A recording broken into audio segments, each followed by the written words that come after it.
And on the driver's side, so in and out along the axle only moves, I mean, almost imperceptible, imperceivable how much it moves. Rotationally, almost nothing. In and out, so kind of going this way, almost nothing. Same with this side. Now these boots can get torn and let the grease out and let rust and water in. So unless you catch a boot right when it's torn, a torn boot almost always means you're gonna need a new shaft. It's just not worth the risk if you don't know how long it's been torn. And honestly, CV joints, CV shafts, so I got these whole CV shafts from Rock Auto from a reputable company for 50 bucks each. And the boots are normally like 20 bucks. So you can get 2 boots or a whole shaft. And obviously with the shaft, you get the joints. So it's almost not cost effective anymore to go after just the boots.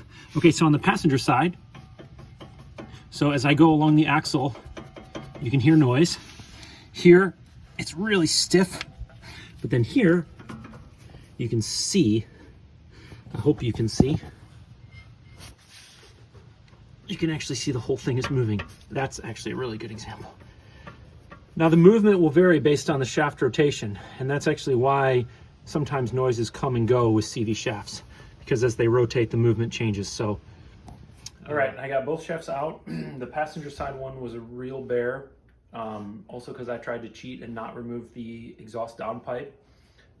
Beating it off with a small sledge and a drift turned out to be the best choice over an air hammer. And now for you, YouTube, I'm disassembling like the most filthy axle grease joints you can imagine. And I'm gonna rinse them and then show you what failed in here, so you can visualize what may be wrong with yours. And axle grease is like, this is kind of yellow and this used to be red. Axle grease is the nastiest stuff. So I will never ask for a like on this channel, but don't you dare dislike this one. All right, now let's look at the parts. I recently changed out the axle shafts on my 2010 Honda Odyssey, mainly because of noise. And I'll show you what they looked like in the vehicle, so to try and evaluate when you might have a bad one. CV, so sometimes these are called CV shafts, constant velocity shafts. Sometimes they're called half shafts. Sometimes they're called axle shafts. Sometimes they're called drive shafts. And you'll find them primarily on front wheel drive applications.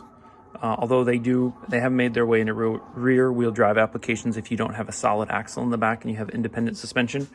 And what makes the CV joint special is it's actually the piece of technology that was needed before front wheel drive vehicles could really come into existence, because when you have front wheels which turn and are driven by shafts, you have to have a way to maintain contact between the engine, the transmission and the wheels, to keep things moving also as you turn.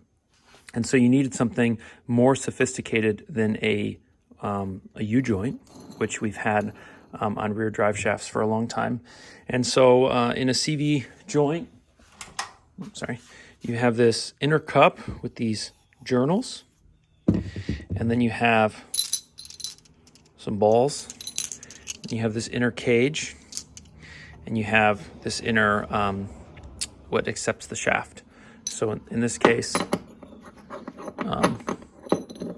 looks something like this, but you'd have the balls in there.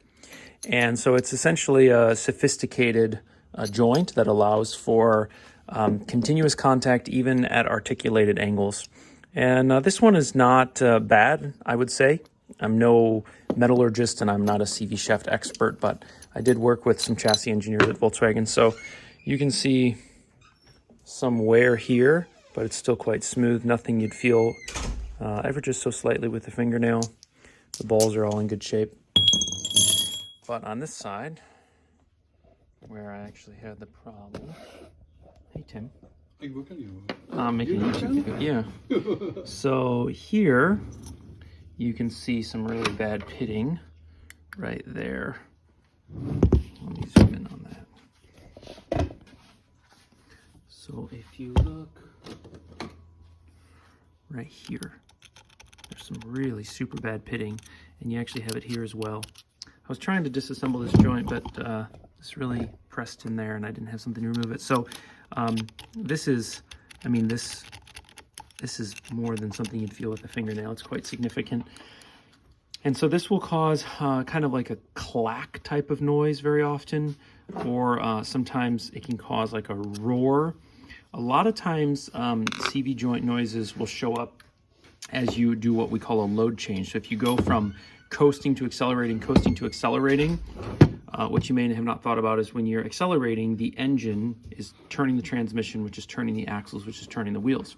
But when you begin to coast, the opposite, the sequence reverses. So it's actually the vehicle's momentum and inertia going down the road, which keeps the wheels turning, which keeps the shafts turning, which turns the transmission, which turns the engine, which is why when you're coasting, you're actually not using any gasoline at all. And so CV joints will, when you get like a lashing or backlash or load change, as this joint changes from being driven to doing the driving, you get this rotational noise. So one thing that can make CV joints difficult to diagnose, especially acoustically, is that the noises can kind of come and go.